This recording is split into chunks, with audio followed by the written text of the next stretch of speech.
अमरावती आलमी इज्तिमा में आने वाले मेहमान साथी बडनेरा जंक्शन रेलवे स्टेशन पर उतर जाए और यहां से इज्तिमागाह तक कैसे जाना है, आइए यह जानते हैं। आने वाले 7, 8, 9 दिसंबर को अमरावती शहर में आलमी इज्तिमा होने जा रहा है और इस आलमी इज्तिमा में शिरकत करने के लिए संपूर्ण भारत से ही साथी अमरावती पहुंचेंगे। जो लोग ट्रेन से अगर से अमरावती आना चाहते हैं तो उन्हें सबसे पहले बडनेरा स्टेशन पर उतरना होगा। भुसावल की ओर जाने वाली जितनी भी गाड़ियों में आने वाले साथियों को बडनेरा उतरने के बाद में इंजन की तरफ आना है। उसी तरीके से बॉम्बे से नागपुर की ओर जाने वाली गाड़ी से जितने भी साथी उतरेंगे तो उन्हें इंजन की ओर नहीं जाते हुए आखिरी डब्बे की ओर जो पुल बना हुआ है इस तरफ आना है। इसी पुल से चढ़कर आपको बाहर निकलना होगा। बाहर सारे इंतज़ामात किए गए हैं कि साथियों को इज्तिमागाह तक कैसे पहुंचाया जाएगा, इसका पूरा इंतज़ाम किया गया है। सभी साथियों से ये गुजारिश है कि पीछे के जीने की तरफ से कोई भी बाहर ना जाए, पहले नंबर के जीने से ही बाहर निकले ताकि दूसरे यात्रियों को भी तकलीफ़ ना हो और आपको भी तकलीफ़ ना हो। यहाँ पर भी वॉलेंटियर रहेंगे जो आपकी खिदमत के लिए हमेशा सुबह और शाम 24 घंटे यहाँ पर वॉलेंटियरों को रखा गया है जो आपको यहाँ पर समय समय पर आपकी मदद करेंगे। इसी के साथ में अब आपको हम लिए चलते हैं बडनेरा के बाहर रेलवे स्टेशन की ओर किस तरीके से इंतज़ाम किया गया है वो दिखाने के लिए, और यहाँ पे किसी भी तरीके की तकलीफ गई तो आपके लिए साथी मदद के लिए उपलब्ध रहेंगे।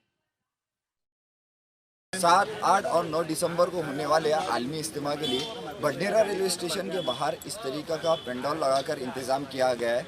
बाहर गांव से आने वाले जितने भी साथी रहेंगे वो यहाँ पर आकर सबसे पहले अपना रजिस्टर में एंट्री कराएंगे कि हम लोग कहाँ से आए हैं, और यहाँ से ही इंतज़ाम के तौर पर 300 ऑटो, 55 टाटा एस और 75 मिनी डोर रखे गए हैं। इस खाली ग्राउंड के अंदर में पूरी तरीके से इंतज़ाम इसलिए ही किया गया है कि यहाँ से साथियों को इज्तिमागाह तक पहुँचाया जाएगा। आने वाले सभी साथियों से ये गुजारिश की जाती है कि बडनेरा रेलवे स्टेशन पर उतरने के बाद में बीच का जो सेंटर का पुल है उस पुल का आप इस्तेमाल ना करें। आखिरी नंबर का जो पुल है जो स्टेशन के दूसरे छोर पर है उसी से चढ़कर बाहर आए और बाहर निकलने के बाद में इस पेंडोल में आकर अपनी एंट्री कराए। धीरे धीरे इस तरीके के इंतज़ाम बडनेरा से लेकर अमरावती हाईवे से लेकर इज्तिमागाह तक किए गए हैं। आने वाले साथियों के लिए खाने, उसी तरीके से तहरत वो नहाने और गुस्ल का इंतज़ाम, इसका भी इंतज़ाम किया गया है। कोई भी साथी किसी भी प्रकार की तकलीफ़ में हो तो बिला तकल्लुफ़ वो दिए गए नंबरात के ऊपर में फ़ोन कर सकता है। दवाखाने से लेके डॉक्टर्स से लेके हर चीज़ की सहूलियत का इंतज़ाम अमरावती शहर के ज़िम्मेदारों ने किया गया है। इसी तरीके से और मालूमात के लिए हमारे चैनल को देखते रहें और बढ़ते हैं आगे एक्सप्रेस हाईवे की ओर।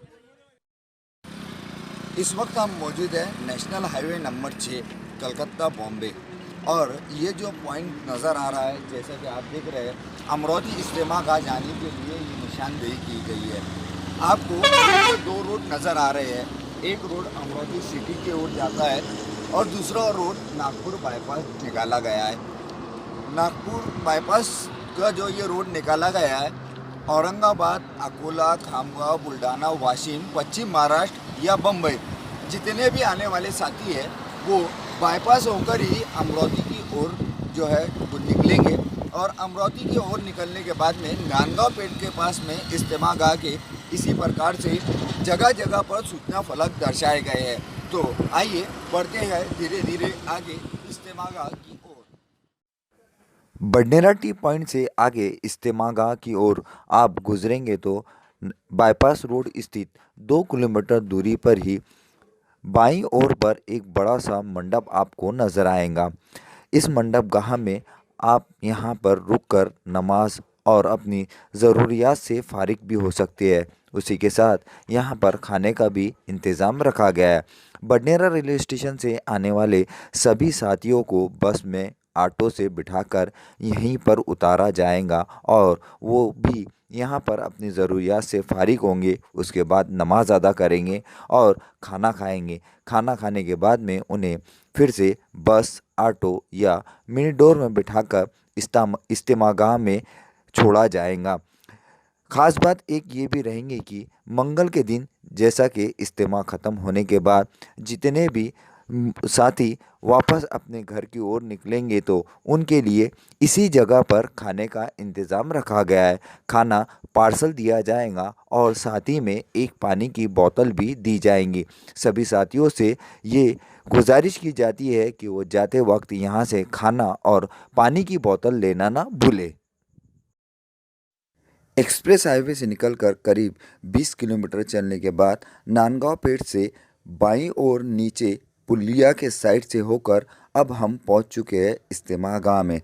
इस्तेमागाह में पहुंचने के बाद में कई ज़िम्मेदारों से पूछने पर यह पता चला कि 6 और 7 दिसंबर तक करीब 3 लाख साथियों के पहुंचने की उम्मीद जताई गई है और 7-8 तारीख तक करीब 10 लाख और 9 दिसंबर यानी दुआ वाले दिन करीब कुल तादाद 12 से 15 लाख के आसपास के साथियों की होंगी।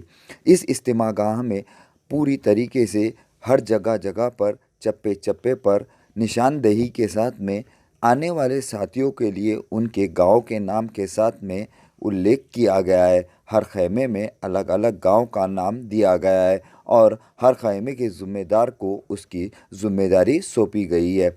ये विशालकाय मंडप के अंदर में 5 दिसंबर से ही साथियों का आना शुरू हो चुका है और तालीम भी बदस्तूर जारी है।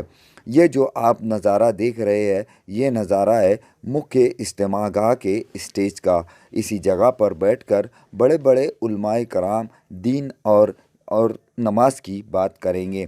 इसी तरीके से यहाँ पर 9 तारीख के दिन इस आलमी इज्तिमा को मुखातिब करने और दुआ करने के लिए हज़रत जी भी आएंगे। इस दुआ का बड़ा ही एक अपना अलग मकाम होगा। तमाम हिंदुस्तान और हिंदुस्तान से बाहर से आने वाले मोमिन हज़रात के लाखों हाथ एक साथ अल्लाह की बारगाह में उठेंगे और दुआ करेंगे कि आलम दीन इस्लाम के मानने वालों की हिफाजत होंगी और तमाम उम्मत के लिए आखिरत की दुआ की जाएंगी, तमाम उम्मत के लिए मग़फ़िरत की दुआ की जाएंगी और तमाम आलम इस्लाम और इस्लाम के अलावा भी जितने इस दुनिया में रहने वाले हैं उन सब के लिए भी अमन शांति की दुआ की जाएंगी।